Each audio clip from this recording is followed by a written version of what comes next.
রাধে রাধে। ওম নমো ভগবতে বাসুদেবায়। গুরু কৃপা হি কেবলম। শ্রী শ্রী গুরুদেবের আশীর্বাদ নিয়ে, শ্রী শ্রী রাধারানীর আশীর্বাদ নিয়ে আজ শ্রীমদ্ ভগবদ গীতার যথাযথর বিষাদ যোগে 37 থেকে 40 নম্বর শ্লোক অনুবাদ সহ পড়ে শোনাচ্ছি। জয় রাধা বল্লভা শ্রীহরিবংশ।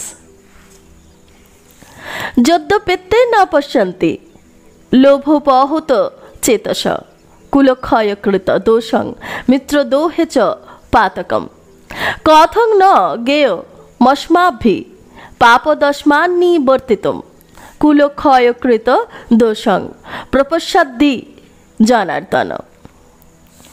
অনুবাদ: হে জনার্দন, যদিও এরা রাজ্য লোভে অভিভূত হয়ে কুলক্ষয় জনিত দোষ ও মিত্রদোহ নির্মিত পাপ লক্ষ্য করছে না, কিন্তু আমরা কুলক্ষয় জনিত দোষ লক্ষ্য করেও এই পাপ কর্মে কেন পবিত্র হব? তাৎপর্য: যুদ্ধে ও পাশা খেলায় আহ্বান করা হলে কোনো ক্ষত্রিয় বিরোধী পক্ষের সেই আহ্বান প্রত্যাখ্যান করতে পারেন না। দুর্যোধন সেই যুদ্ধে অর্জুনকে আহ্বান করেছিলেন, তাই যুদ্ধ করতে অর্জুন বাধ্য ছিলেন। কিন্তু এই অবস্থায় অর্জুন বিবেচনা করে দেখলেন যে তার বিরুদ্ধ পক্ষের সকলেই এই যুদ্ধের পরিণতি সম্বন্ধে একেবারে অন্ধ হতে পারে, কিন্তু তা বলে তিনি যুদ্ধের অমঙ্গলজনক পরিণতি উপলব্ধি করতে পারার পর সেই যুদ্ধের আমন্ত্রণ গ্রহণ করতে পারবেন না। এই ধরনের আমন্ত্রণের বাধ্যবাধকতা তখনই থাকে যখন তার পরিণতি মঙ্গলজনক হয়, নতুবা এর কোনো বাধ্যবাধকতা নেই। এইসব কথা সুনিশ্চিতভাবে বিবেচনা করে অর্জুন এই যুদ্ধ থেকে নিরস্ত্র থাকতে মনস্থির করেছিলেন। কুলক্ষয়ে প্রণশ্যন্তি কুলধর্মা সনাতনা ধর্মে নষ্টে কুল কৃতস্বন্ন ধর্ম হবিভব বত্তম। কুলক্ষয় হলে সনাতন ধর্মকুল বিনষ্ট হয় এবং তাহলে সমগ্র বংশ অধর্মে অভিভূত হয়।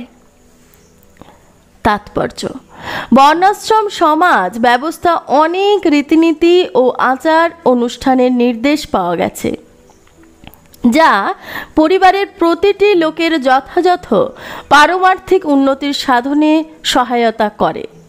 পরিবারের প্রবীণ সদস্যরা পরিবারভুক্ত অন্য সকলের জন্ম থেকে আরম্ভ করে মৃত্যু পর্যন্ত শুদ্ধিকরণ সংস্কার দ্বারা তাদের যথাযথ মঙ্গল সাধন করার জন্যই সর্বদাই তৎপর থাকেন। কিন্তু এই সমস্ত প্রবীণ লোকেদের মৃত্যু হলে মঙ্গলজনক এই সমস্ত পারিবারিক প্রথাকে রূপ দেওয়ার মতো আর কেউ থাকে না। তখন পরিবারের অল্প বয়স্ক সদস্যরা অমঙ্গলজনক কাজকর্মে লিপ্ত হতে পারে এবং তার ফলে তাদের আত্মার মুক্তির সম্ভাবনা চিরতরে নষ্ট হয়ে যায়। তাই কোনো কারণেই পরিবারের সদস্যদের হত্যা করা উচিত নয়। অধর্মাভিভবাৎ কৃষ্ণ প্রদুষ্যন্তি কুলস্ত্রিয় স্ত্রীষু দুষ্টাসু বার্ষ্ণেয় জায়তে বর্ণ সংকর। হে কৃষ্ণ, কুল ধর্মের দ্বারা অভিভূত হলে কুলবধূগণ ব্যভিচারে প্রবৃত্ত হয় এবং হে বার্ষ্ণেয়, কুলস্ত্রীগণ অসৎ চরিত্রা হলে অবাঞ্ছিত প্রজাতির উৎপন্ন হয়। তাৎপর্য: সমাজের প্রতিটি মানুষ যখন সৎ জীবনযাপন করে তখন সমাজে শান্তি ও সমৃদ্ধি দেখা দেয় এবং মানুষের জীবন অপ্রাকৃত ঐশ্বর্যে পরিপূর্ণ হয়ে ওঠে।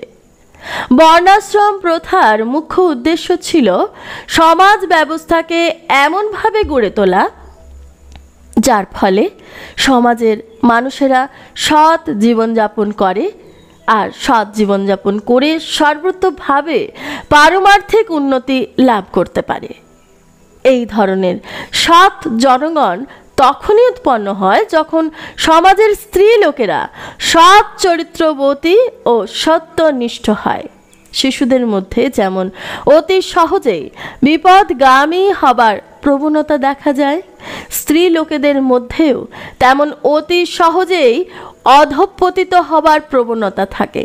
তাই শিশু ও স্ত্রীলোক উভয়েরই পরিবারের প্রবীণদের কাছ থেকে প্রতিরক্ষা ও তত্ত্বাবধানের একান্ত প্রয়োজন। নানা রকম ধর্মীয় অনুষ্ঠানে নিয়োজিত করার মাধ্যমে স্ত্রী লোকেদের চিত্তবৃত্তিকে পবিত্র ও নির্মল রাখা হয় এবং এইভাবেই তাদের ব্যভিচারী মনোবৃত্তিকে সংযত করা হয়। চাণক্য পণ্ডিত বলে গেছেন, স্ত্রী লোকেরা সাধারণত অল্প বুদ্ধি সম্পন্না, তাই তারা নির্ভরযোগ্য অথবা বিশ্বস্ত নয়।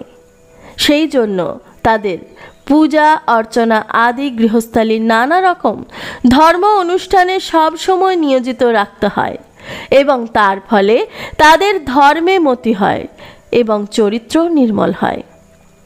তারা যখন চরিত্রবান ধর্মপরায়ণ সন্তানের জন্ম দেয়, যারা হয় বর্ণাশ্রম ধর্ম পালন করার উপযুক্ত। বর্ণাশ্রম ধর্ম পালন না করলে স্বভাবতই স্ত্রী লোকেরা অবাধে পুরুষদের সঙ্গে মেলামেশা করতে শুরু করে এবং তাদের ব্যভিচারের ফলে সমাজের অবাঞ্ছিত সন্তান সন্ততির জন্ম হয়। দায়িত্ব জ্ঞানশূন্য লোকেদের পৃষ্ঠপোষকতায় যখন সমাজের ব্যভিচার প্রকট হয়ে ওঠে এবং অবাঞ্ছিত মানুষের সমাজ ছেয়ে যায়, তখন মহামারী ও যুদ্ধ দেখা দিয়ে মানব সমাজকে ধ্বংসোন্মুখ করে তোলে। রাধে রাধে। এখানেই কথার বিরাম দিচ্ছি। সকলকে জানাচ্ছি রাধে রাধে। এতক্ষণ অবধি যা কিছু পড়ে শোনালাম সবই শ্রী শ্রী রাধারানীর শ্রীচরণে নিবেদন করছি। জয় রাধা বল্লভ শ্রীহরিবংশ।